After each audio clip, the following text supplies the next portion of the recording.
పక్కన పార్వతమ్మ తలపై గంగమ్మ అరే ఓ జంగమా మెడలో సర్పమా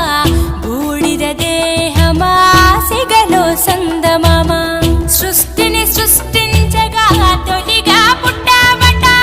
మాఘమాసమున మళ్ళీ పుట్టావట బ్రహ్మ విష్ణువుల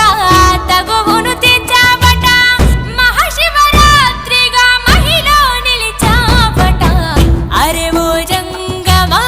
విభూది లింగమా పక్కన పార్వతమ్మ తలపై గంగమ్మ అరే